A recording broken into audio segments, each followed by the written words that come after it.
नमस्कार दोस्तों। हम पिछली क्लास में SIQE के बारे में पढ़ रहे थे। SIQE के बारे में हम की सामान्य जानकारी थी उनका अध्ययन किया। और SIQE की जो टर्म्स थी तीन, ABL, CCP और CCE। हम CCE के बारे में पढ़ रहे थे। CCE में सतत एवं व्यापक मूल्यांकन में सतत का क्या अर्थ है, व्यापक मूल्यांकन का क्या अर्थ है, और जो CCE प्रोजेक्ट है वो राजस्थान में कब शुरू हुआ, सबसे पहले इसका ट्रायल कब किया गया और पूरे राजस्थान में एक साथ कब शुरू किया गया के बारे में हमने। अब हम जो सतत एवं व्यापक मूल्यांकन की जो कार्य योजना है कि CCE प्रोजेक्ट में एक अध्यापक कार्य किस प्रकार से करता है उसका हम अध्ययन करेंगे, और ये सबसे महत्वपूर्ण भी है। तो CCE की कार्य योजना देखते हैं।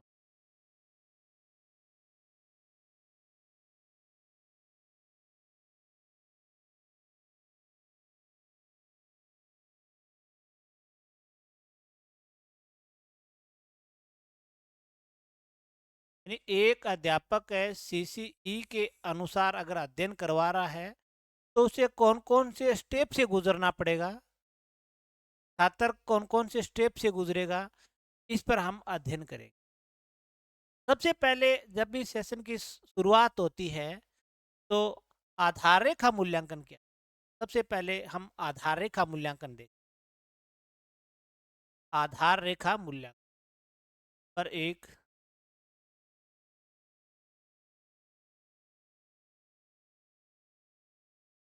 आधार रेखा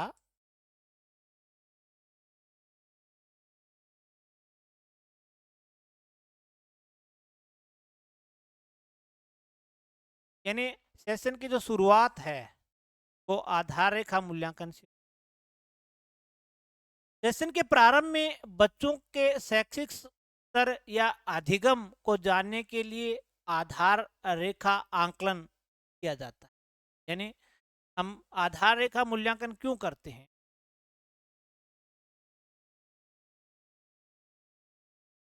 सत्र के प्रारंभ में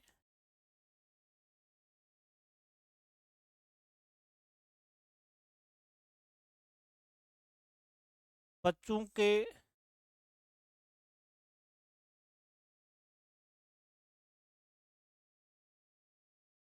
शैक्षिक स्तर या अधिगम को जानने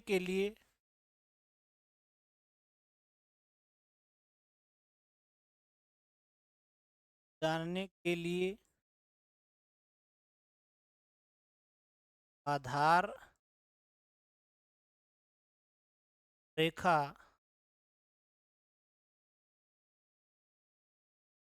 आंकलन आधार रेखा आंकलन किया जाता है।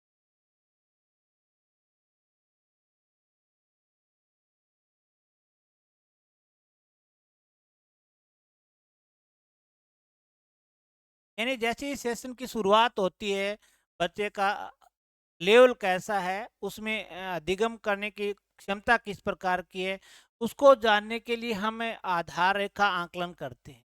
या आधार रेखा आंकलन को स्थापन आंकलन भी कहते हैं। इसको हम स्थापन आंकलन भी कह सकते हैं।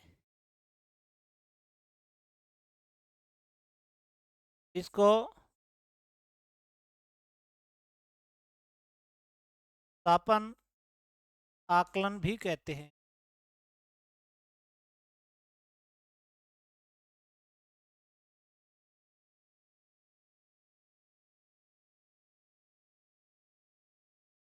क्योंकि इससे बच्चे का क्या है कि आधार रेखा का जो आंकलन है उसके आधार पर बच्चे का हम पद स्थापन करते हैं कक्षा कक्ष में, कि वो कौन से समूह के योग्य है, ए समूह के योग्य है या बी समूह के योग्य। यानी समूह एक में आएगा, समूह बी में आएगा। इसी आधार रेखा आंकलन के आधार पर ही हम बच्चे का पद स्थापन करते हैं, इसलिए इसे स्थापन आंकलन भी कहते हैं। अब बात करते हैं कि आधार रेखा आंकलन है वो किसका किया जाएगा और किसका नहीं किया जाएगा, कब किया जाएगा। इस पर हम चर्चा करते हैं। आधार रेखा जो आंकलन है, सबसे पहले अगर बात करें कि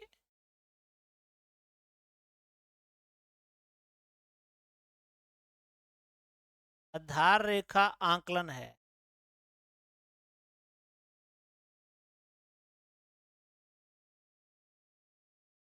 कक्षा 2 से शुरू होगा। क्या 2 से,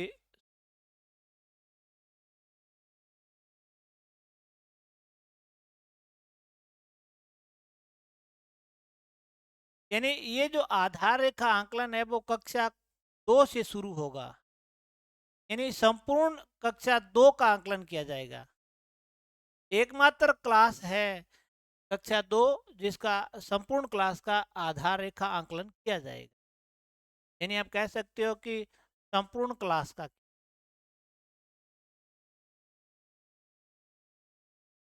संपूर्ण कक्षा।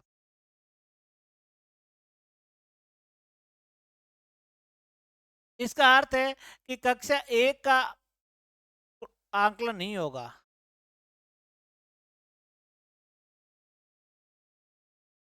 कक्षा प्रथम का, प्रथम का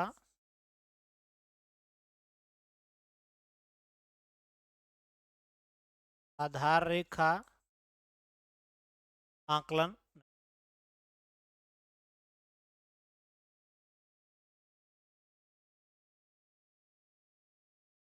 यानी पहली क्लास का कोई आधार रेखा आंकलन नहीं होगा। आंकलन कौन सी शुरू क्लास से शुरू होगा? कक्षा 2 से शुरू। कक्षा 1 का आंकलन क्यों नहीं होगा? क्योंकि आधार रेखा आंकलन है वो गत वर्ष के ज्ञान पर आधारित होता है।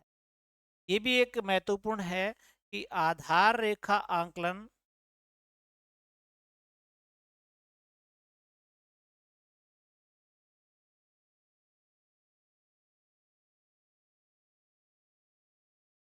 आधार रेखा आंकलन गत वर्ष, गत वर्ष के ज्ञान पर आधारित होता है।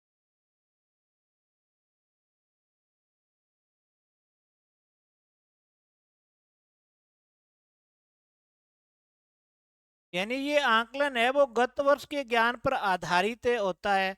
अब प्रथम क्लास का बालक सबसे पहली बार विद्यालय में आया है तो उसका गत वर्ष तो 0 है, का गत वर्ष क्या है? 0 है।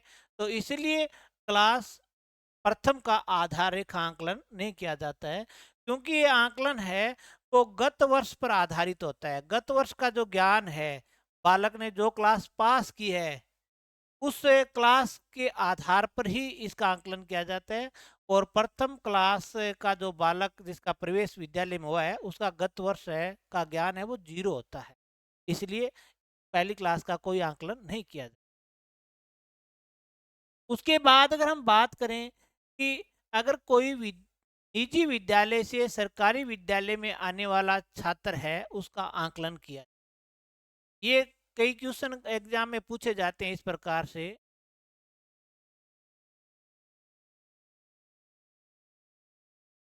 निजी विद्यालय से, निजी विद्यालय से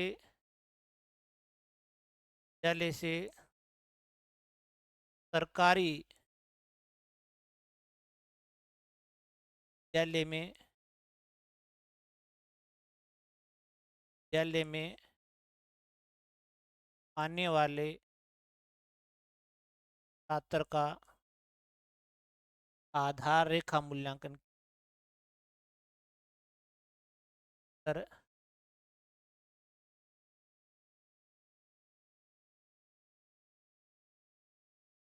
आधार रेखा आंकलन किया जाएगा। एक बालक प्राइवेट विद्यालय से, मान लेते हैं कि कोई भी बालक है क्लास 2 तक वो प्राइवेट विद्यालय में पढ़ता रहा, और या यूं मान लेते हैं कि क्लास 3 तक वो प्राइवेट विद्यालय में था और कक्षा 3 पास करके वो टीसी लेकर कक्षा 4 में एडमिशन के लिए वो सरकारी विद्यालय में आ गया।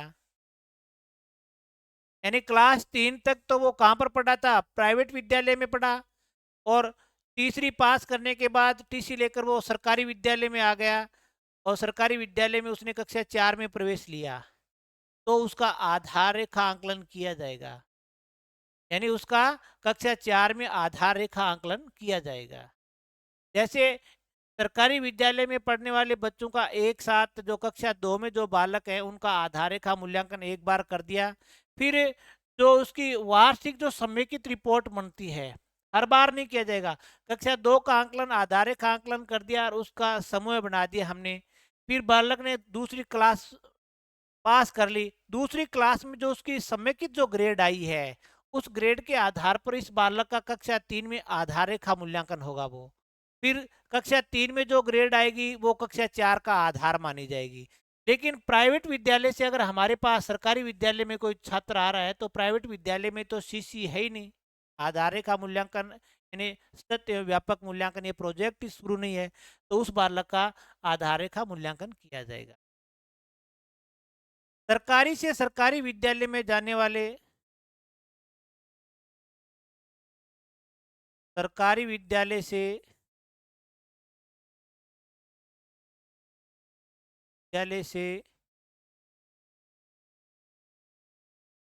दूसरे सरकारी विद्यालय में दूसरे सरकारी विद्यालय में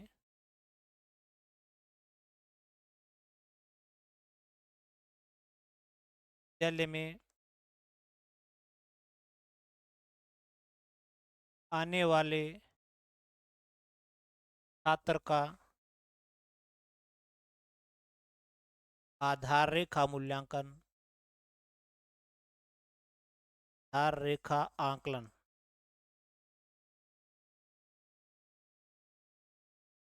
नहीं किया जाएगा।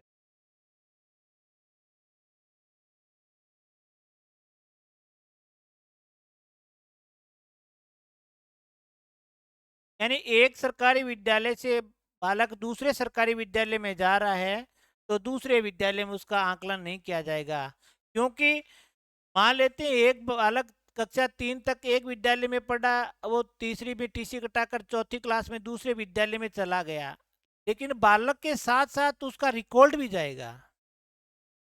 एक 6 फर्स्ट का एक अंक तालिका है जो इसके साथ जाएगी और उस अंक तालिका में सारी बातें लिखी हुई है, और उस अंक तालिका में जो समेकित ग्रेड है वो इस विद्यालय में ही ग्रेड मानी जाएगी।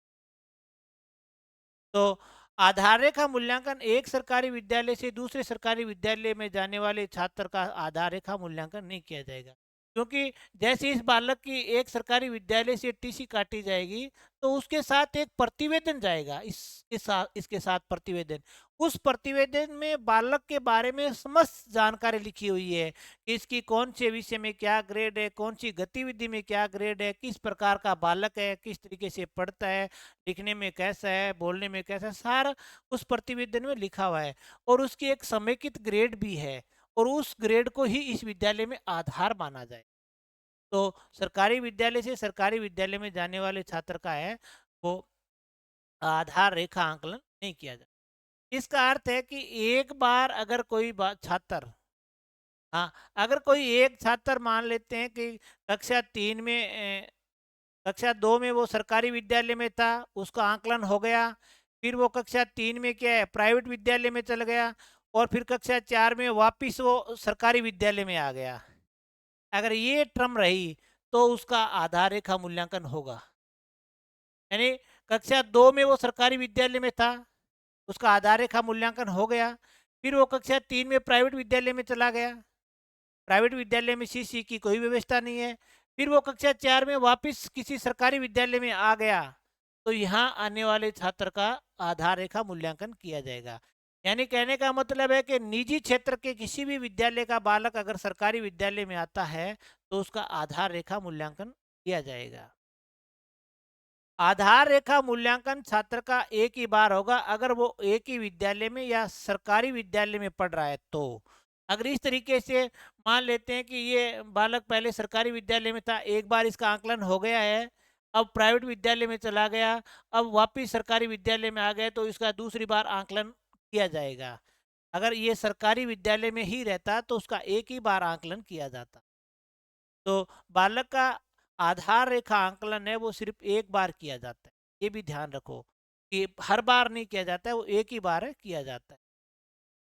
लेकिन इस प्रकार की कोई टर्म होगी तो फिर बालक का आंकलन है वो दो बार भी किया जा सकता है। अगर सेम स्कूल में बालक है या सरकारी विद्यालय से सरकारी विद्यालय में जा रहा है तो उस कंडीशन में बालक का एक ही बार आधार रेखा मूल्यांकन किया जाएगा। अगर ये इस टर्म का इस आधार को कोई बालक फॉलो कर रहा है कि पहले वो सरकारी विद्यालय में था, फिर वो टीसी लेकर प्राइवेट विद्यालय में चला गया, फिर टीसी लेकर सरकारी विद्यालय में आ गया, तो फिर इसका आकलन किया जाएगा। यानी निजी क्षेत्र के विद्यालय से कोई भी छात्र सरकारी विद्यालय में आता है तो उसका आधार रेखा आंकलन होगा। अब बात करें कि आधार रेखा आंकलन का समय क्या है। इसका जो समय है,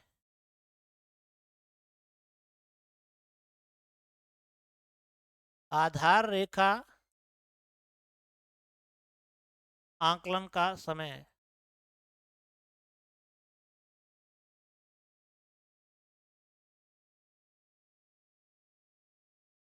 इसका जो समय रहेगा वो 1 जुलाई से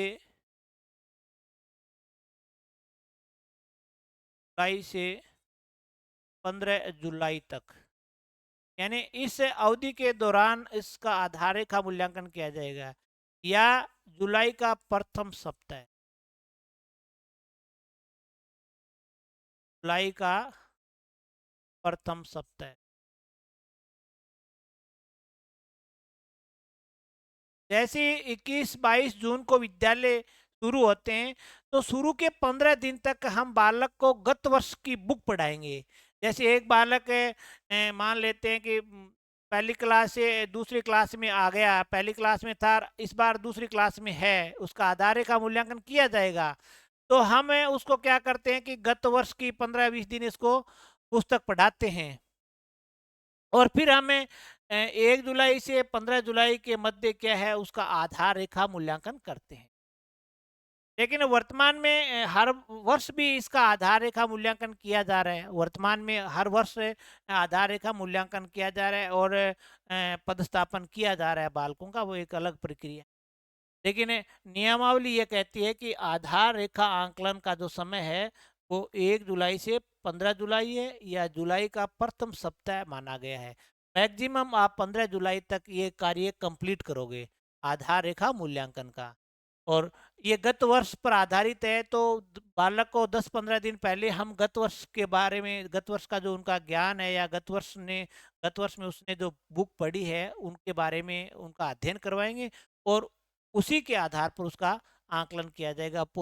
जो आधार रेखा आंकलन में जो प्रश्न पुटअप किए जाएंगे वो गत वर्ष की बुक से ही लिए जाएंगे। इसके बाद अगर हम बात करें कि इसमें आंकलन किस कौन से विषय शामिल है, हिंदी, गणित, अंग्रेजी,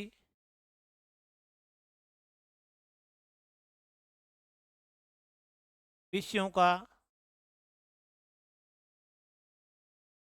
विषयों का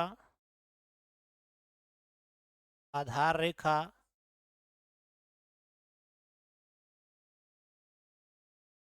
आंकलन होगा। यानी इन 3 विषयों का आंकलन होगा। पर्यावरण है, पर्यावरण का आंकलन नहीं किया जाएगा, उसको आधार रेखा आंकलन से बाहर रखा गया है। पर्यावरण का आंकलन नहीं किया जाएगा, ये इस बात का भी ध्यान रखो कि पर्यावरण अध्ययन का अध्ययन का का आधार रेखा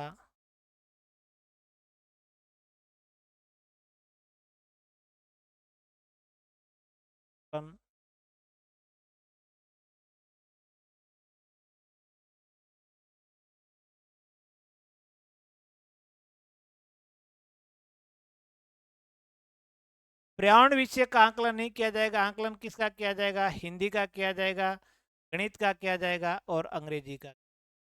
पर्यावरण अध्ययन का कोई आंकलन नहीं किया जाएगा, ये आंकलन से बाहर रखा गया। अब हमने आंकलन कर दिया। आंकलन के बाद हम समूह का निर्माण करते हैं। तो इसमें जो समूह निर्मित होंगे, आंकलन के बाद हम क्या करते हैं? समूह। तो समूह इसमें क्या बनते हैं? दो समूह बनते हैं। हम ग्रेड नहीं देंगे, यहाँ पर समूह बनाएंगे, हम ग्रुप बनाएंगे। समूह एक, या इसे ए भी कह सकते हो, और समूह दो, या इसको बी भी कह सकते हो। आपने आधार रेखा आंकलन के आधार पर बच्चों के दो ग्रुप बना दिए, ए ग्रुप और बी ग्रुप। ए ग्रुप में जो अनुरूप दक्षता है, कक्षा के अनुरूप जिसकी दक्षता है, वो ए ग्रुप में आएंगे। ए ग्रुप में कौन से आएंगे? कक्षा के अनुरूप दक्षता वाले छात्र, कक्षा के अनुरूप दक्षता वाले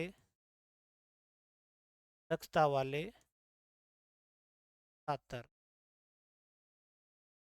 यानी जिनके आधार रेखा मूल्यांकन में 60% अंक आते हैं, वो ए ग्रुप में आएंगे। और जिनकी दक्षता न्यून दक्षता वाले छात्र, न्यून दक्षता वाले छात्र,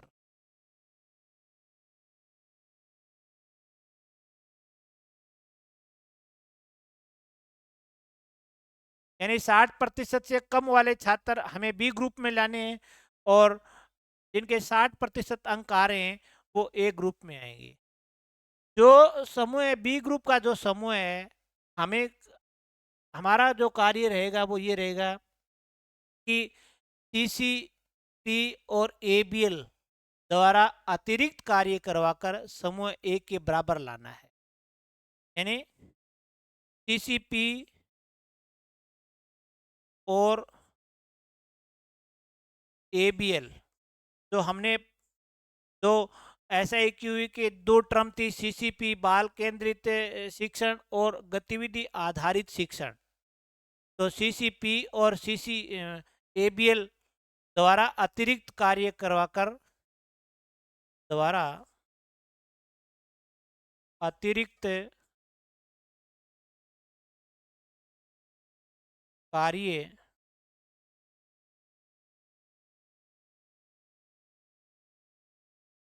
करवाकर समूह एक के समकक्ष लाना। ये हमारा अंतिम प्रयास रहेगा पूरे साल में, कि जो समूह बी के जो छात्र हैं उनकी ग्रेड में कुछ सुधार हो सके। उनको जब उनका समेकित जो रिजल्ट बनाया जाएगा, तो उनके भी नंबर हैं वो समूह ए के बराबर आने चाहिए। तो ये है आधार रेखा मूल्यांकन। तो इसमें हम देख सकते हैं कि आधार रेखा मूल्यांकन में सबसे पहले हम किसी की कार्य योजना पढ़ रहे थे, और कार्य योजना में आज हम आधार रेखा आंकलन देख रहे थे, मूल्यांकन आंकलन। आधार रेखा आंकलन कक्षा 2 से शुरू होगा, और क्लास 2 संपूर्ण क्लास का आधार रेखा आंकलन किया जाएगा। प्रथम क्लास का कोई आधार रेखा आंकलन नहीं है, क्योंकि आधार रेखा जो आंकलन है वो गत वर्ष के ज्ञान पर आधारित है। किसी भी निजी विद्यालय से अगर कोई सरकारी विद्यालय में छात्र आएगा तो उसका आंकलन किया जाएगा। सरकारी विद्यालय से सरकारी विद्यालय में जाने वाले छात्र का आंकलन नहीं किया जाएगा। आधार रेखा आंकलन का जो समय है वो 1 जुलाई से 15 जुलाई है, या जुलाई का प्रथम सप्ताह माना गया है। और इन 3 विषयों का आधार रेखा मूल्यांकन किया जाएगा, पर्यावरण अध्ययन का नहीं किया जाएगा। और फिर ये दो समूह बनेंगे आधार रेखा आंकलन के आधार पर। समूह ए जो अनुरूप दक्षता है क्लास के, जिनके 60% अंक आ रहे हैं, और जो न्यून दक्षता वाले छात्र हैं वो समूह बी में रख। वर्ष भर अध्यापक मेहनत करके समूह बी वाले छात्रों को समूह ए के समकक्ष लाने का प्रयास करें।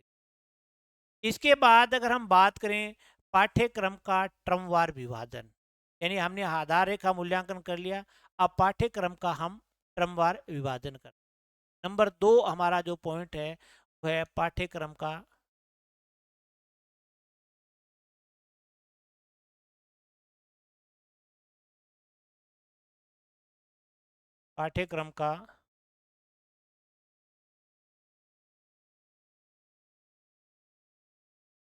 क्रमवार विभाजन।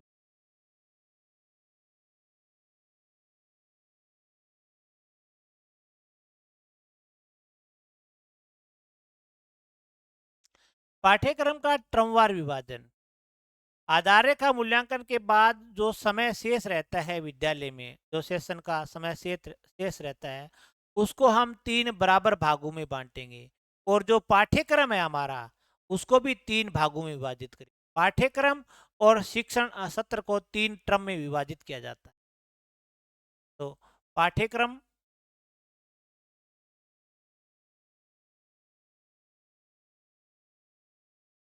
और शिक्षण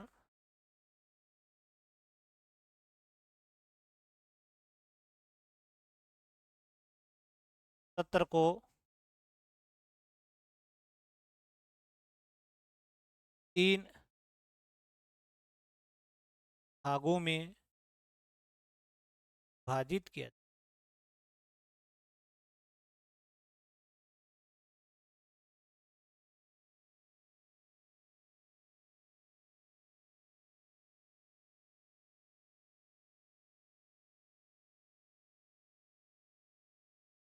यानी शेष समय को हम 3 भागों में बांटेंगे और जो बालक का जो पाठ्यक्रम है वो भी 3 भागों में विभाजित हो। प्रत्येक टर्म की समाप्ति पर योगात्मक यानी समेटिव असाइनमेंट दिया जाएगा। समेटिव असाइनमेंट और प्रत्येक टर्म के लिए RSCERT द्वारा जो निर्धारित पाठ्यक्रम या अधिगम के प्रतिफल के अनुसार की जाने वाली जो कार्रवाई है या प्रक्रिया के दौरान जो रचनात्मक आकलन भी किया जाएगा। तो प्रत्येक टर्म की समाप्ति पर 3 टर्म है हमारे पास, यानी 3 भाग, या हम ये कह सकते हैं कि 3 भाग या 3 टर्म, 3 भाग या 3 टर्म। प्रत्येक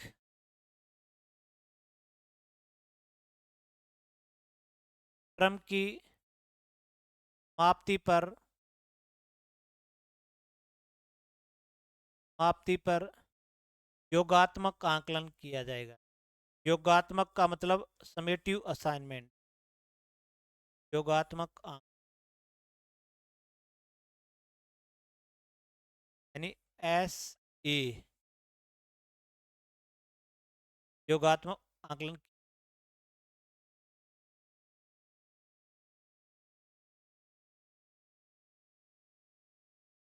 तथा प्रत्येक टर्म में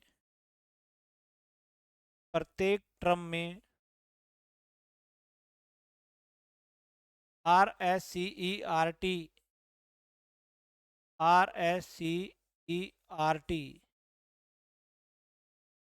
के द्वारा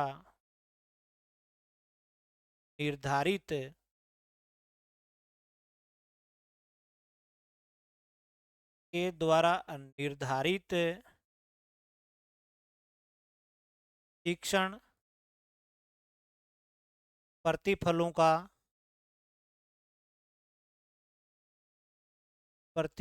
का शिक्षण के दौरान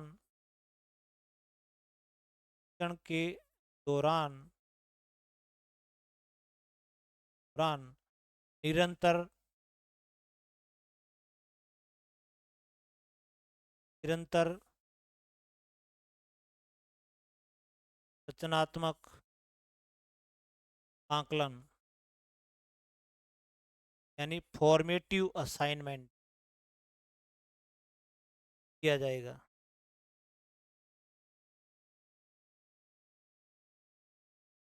यानी पाठ्यक्रम और जो शेष जो समय है उनको 3 टर्म में विभाजित करते हैं और प्रत्येक टर्म की समाप्ति पर आपको SA यानी योगात्मक आकलन किया जाएगा और प्रत्येक टर्म में क्या है प्रत्येक टर्म के दौरान क्या है, RSCERT के द्वारा निर्धारित है शिक्षण प्रतिफलों का शिक्षण के दौरान निरंतर रचनात्मक आंकलन किया जाएगा, और इस दौरान बालक का पोर्टफोलियो भी संधारित किया जाएगा। इस दौरान क्या किया जाएगा, बालक का पोर्टफोलियो भी संधारित किया जाएगा।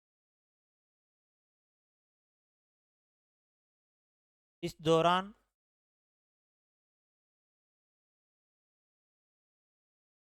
बालक का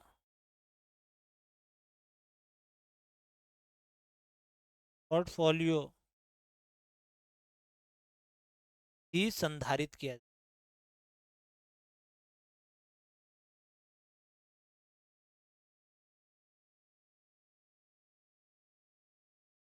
ये है पाठ्यक्रम का ट्रमवार विभाजन, यानी पाठ्यक्रम को 3 ट्रम में विभाजित किया जाएगा।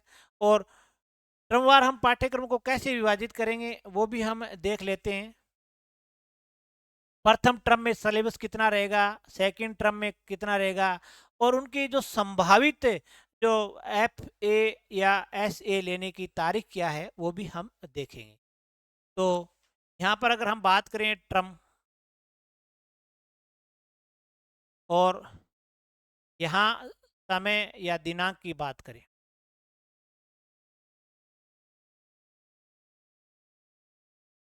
जैसे ट्रम की बात करें, हम फर्स्ट ट्रम की बात करें, यानी ट्रम फर्स्ट की बात करें,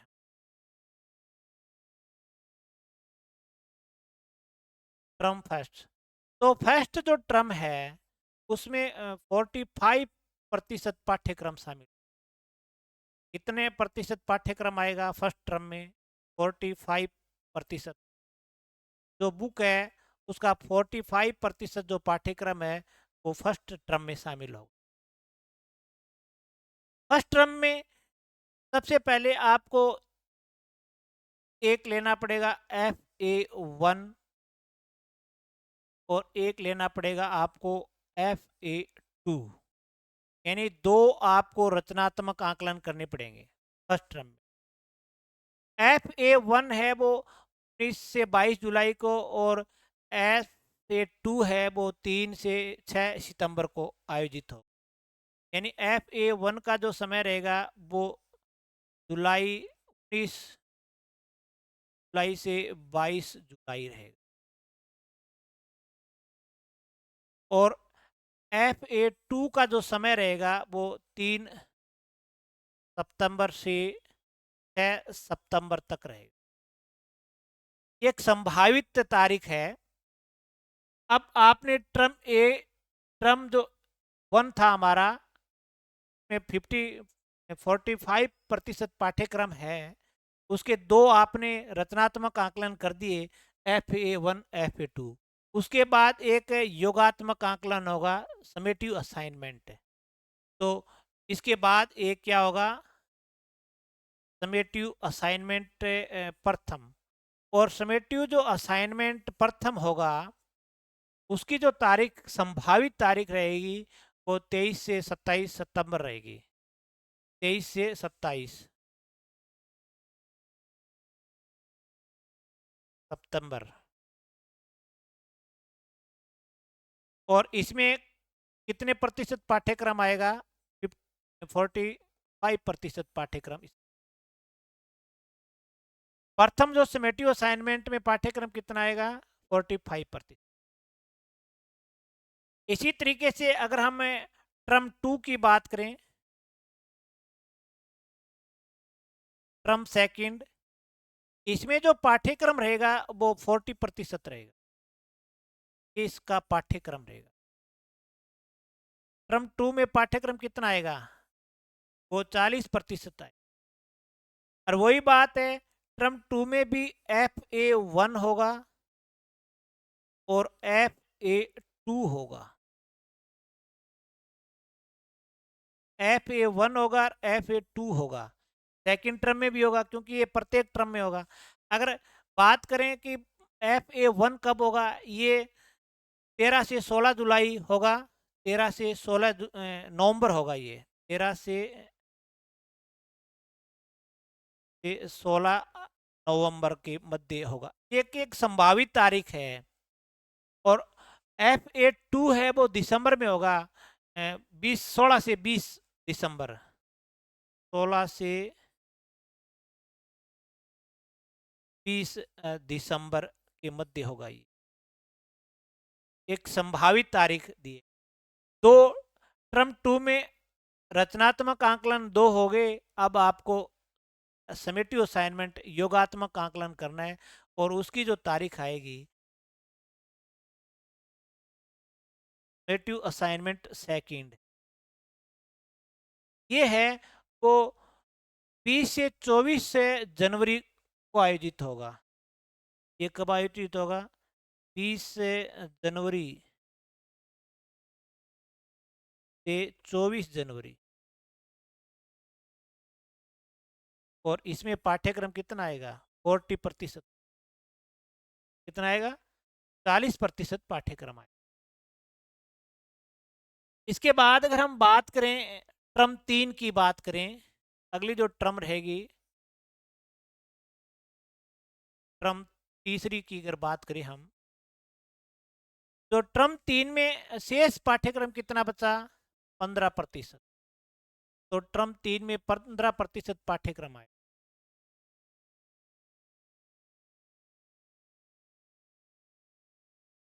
कितना प्रतिशत पाठ्यक्रम आएगा? 15%। इसके भी FA1 FA2 आयोजित होंगे। इसके भी FA1 फॉर्मेटिव असाइनमेंट फर्स्ट और फॉर्मेटिव असाइनमेंट सेकंड। अब फॉर्मेटिव असाइनमेंट फर्स्ट की तारीख है और सेकंड की तारीख है या डेट है, वो फरवरी या मार्च में रहेगी। जैसे 12 से 15 फरवरी को फर्स्ट होगा, 12 फरवरी से 15 फरवरी। और सेकंड जो फॉर्मेटिव असाइनमेंट है सेकंड है वो मार्च में होगा, 16 से 20 मार्च को आयोजित होगा। 13 मार्च से 9 से 13 मार्च होगा। एक संभावित डेट है 9 मार्च से 13 मार्च है। अब टर्म 3 में 2 रचनात्मक आंकलन हो गए, उसके बाद समेटिव असाइनमेंट होगा, ऐसे होगा। तो SA3 क्योंकि ऐसे सेकंड हो चुका है, SA3 का जो समय रहेगा वो 20 से 24 मार्च रहेगा। 20 से 24 मार्च, 20 मार्च से 24 मार्च के मध्य ये समय रहेगा इसका।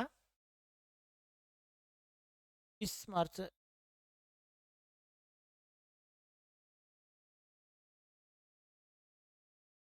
इसका समय 16 मार्च से 20 मार्च रहेगा। 16 मार्च से 20 मार्च है, समेटिव असाइनमेंट है 3 का समय रहेगा। उसके बाद जो रिजल्ट है वो 30 अप्रैल तक तैयार होगा। अगर हम बात करें परिणाम की, परिणाम है वो 30 अप्रैल तक तैयार होगा। कक्षा जो समेटिव असाइनमेंट जो तीसरा है, ये ये कक्षा 1 से लेकर 4 तक के लिए आयोजित होगा। पांचवियों में इसके जगह क्या होगा कि बोर्ड एग्जाम होगा। इसके लिए क्या होगा? बोर्ड एग्जाम होगा।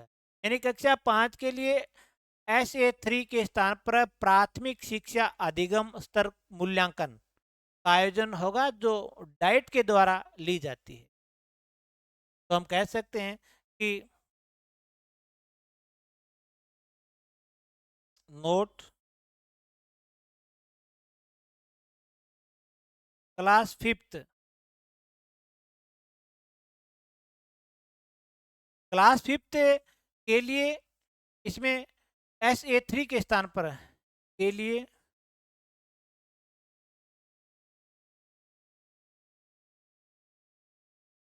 SA3 के स्थान पर बोर्ड परीक्षा होगी और उस बोर्ड परीक्षा का नाम है प्राथमिक शिक्षा अधिगम स्तर मूल्यांकन। प्राथमिक शिक्षा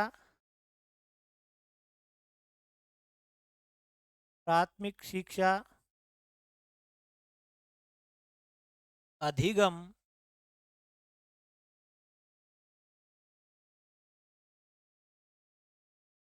स्तर मूल्यांकन जो डाइट द्वारा आयोजित होगी।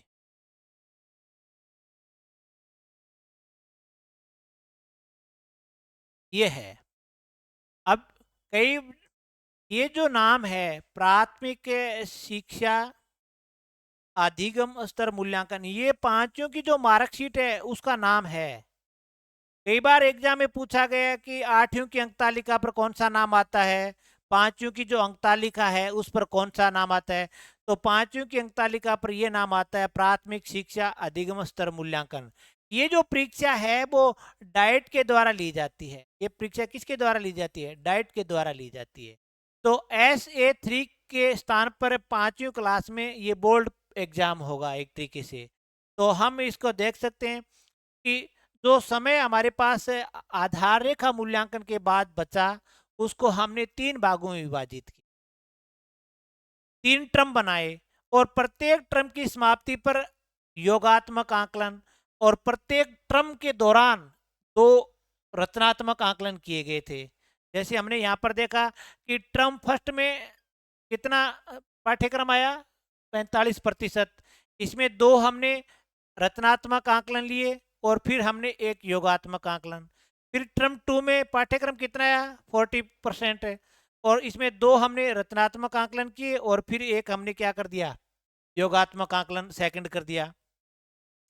फिर हमने टर्म 3 देखा, उसमें पाठ्यक्रम कितना है? 15% है। और 2 हमने रचनात्मक आकलन कर दिए और तीसरा हमने योगात्मक आकलन कर दिया। कक्षा 5 में तीसरा जो योगात्मक आकलन है वो नहीं होगा, उसके स्थान पर ये बोर्ड परीक्षा आयोजित की होगी जो डाइट के द्वारा हो रही है। ये है पाठ्यक्रम का क्रमवार विभाजन। छात्र का जो भी कार्य पत्रक है शिक्षक उस पर नकारात्मक टिप्पणी नहीं लिखेगा। यानी हमने ये सब कुछ कर दिया है और उसके बाद अगर छात्र कुछ गड़बड़ी कर रहा है तो भी उसका जो समेकित जो परीक्षा परिणाम है वो उस पर नकारात्मक टिप्पणी नहीं करेगा। छात्र द्वारा किए गए कार्य पर अध्यापक या छात्र द्वारा किए गए कार्य पत्रक पर शिक्षक द्वारा नकारात्मक टिप्पणी नहीं। ये भी आप ध्यान रखना कि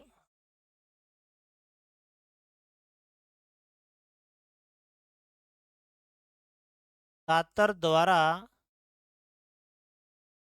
द्वारा किए गए कार्य पत्रक पर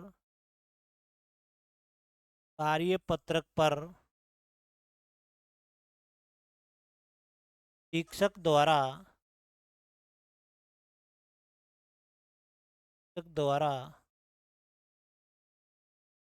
नकारात्मक टिप्पणी नहीं होगी, नहीं की जाएगी।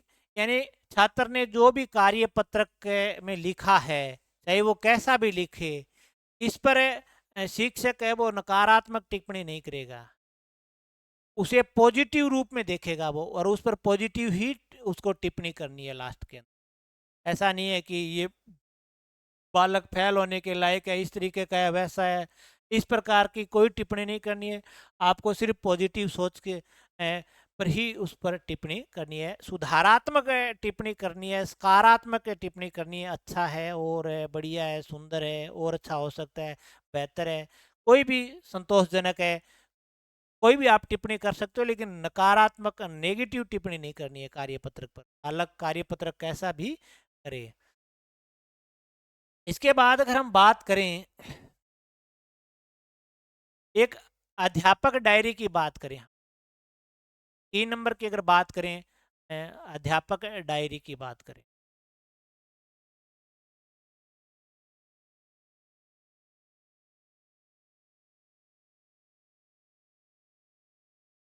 अध्यापक डायरी योजना। अगर आप सीसीई के अनुसार शिक्षण करवा रहे हो तो आपको कितनी डायरियों की आवश्यकता पड़ेगी? प्राथमिक लेवल पर 7 डायरियां होती है। अगर आप सीसीई के अनुसार अध्ययन करवा रहे हो तो आपके पास 7 डायरियां होनी चाहिए। प्राथमिक स्तर पर 7 डायरियां होती है। तो प्राथमिक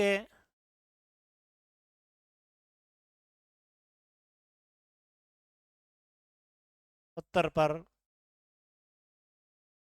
7 डायरियां,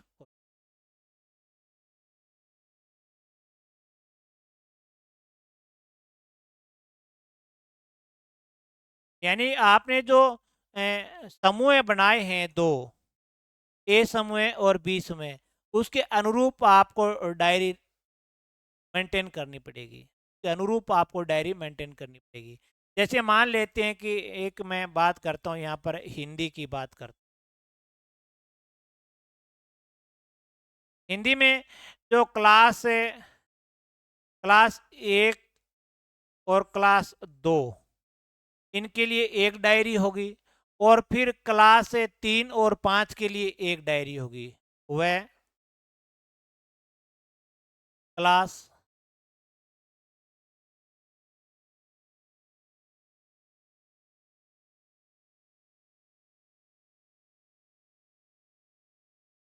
क्लास 3 से 5, इसमें एक डायरी होगी। यानी एक डायरी तो ये हो गई और एक डायरी ये हो गई। तो डायरियों की संख्या कितनी हो गई? 1+1, 1+1 बराबर 2। तो हिंदी के लिए आपको कितनी डायरी चाहिए? 2 डायरी चाहिए। एक डायरी क्लास 1 और 2 के लिए, और एक डायरी क्लास 3 से लेकर 5वीं तक। इसी तरीके से अगर बात करें हम दूसरे विषय की, अगर गणित की बात करें, तो गणित में भी यही पोजीशन रहेगी कि इनके लिए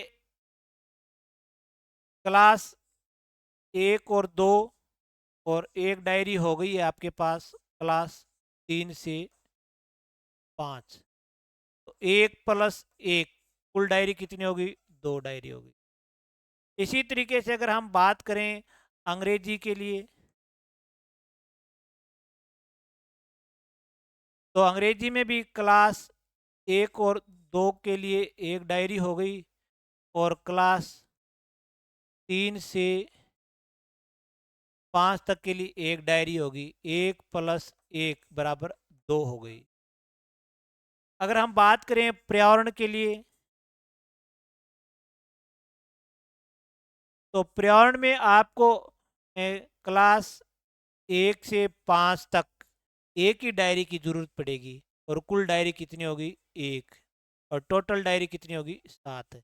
तो आप अगर टीसी के अनुरूप कार्य करवा रहे हो तो आपको 7 डायरियों का प्रयोग करना पड़ेगा।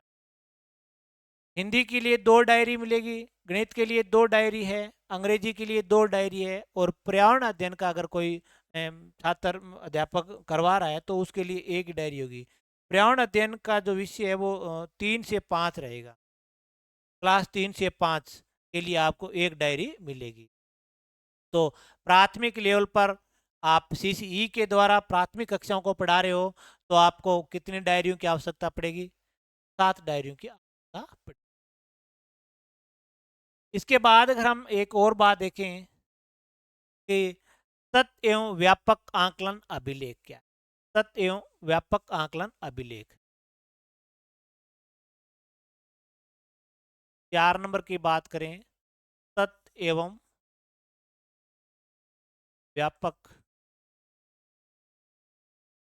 आकलन अभिलेख।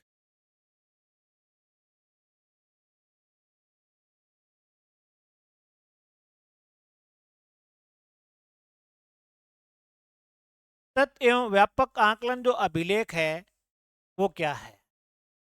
हमें जो 3 टर्म थे हमारे पास है, और तीनों टर्मों में जो उपलब्धि प्राप्त की है वो इसमें दर्ज कीजिए। इसमें तीनों टर्मों से प्राप्त जो उपलब्धि है वो दर्ज की जाती है। इसमें तीनों जो तीनों योगात्मक आकलन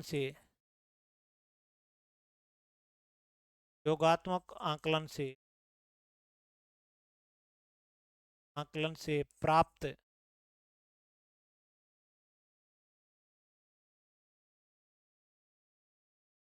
उपलब्धि दर्ज की। यानी तीनों टर्मों से जो उपलब्धि हमें प्राप्त होती है, जो लास्ट SA1 SA2 SA3 जो भी हमें उपलब्धि प्राप्त होती है, वो सत्य एवं व्यापक आकलन अभिलेख, ये एक तरीके का परीक्षा फल रजिस्टर माना गया, इसमें दर्ज करवानी पड़ती है। अब CCE के अंदर कई भी कार्यक्रम है, ऐसी कोई बात नहीं है। एक CCE प्रोजेक्ट में और भी काफ़ी चीज़ें हैं, जैसे आकलन कितने प्रकार का है, या विद्यार्थी अभिलेख आकलन या विद्यार्थी प्रतिवेदन क्या है, पोर्टफोलियो क्या है, चेकलिस्ट क्या है, या कार्यपत्र क्या है, लैब विद्यालय से कहते हैं, या संकुल संदर्भ केंद्र क्या है, या इनकी स्टेट लेवल पर या डिस्ट्रिक्ट लेवल पर मॉनिटरिंग समिति कौन सी है। इन सब का अध्ययन हम अगली क्लास में करेंगे। तब तक के लिए जय हिंद, जय भारत।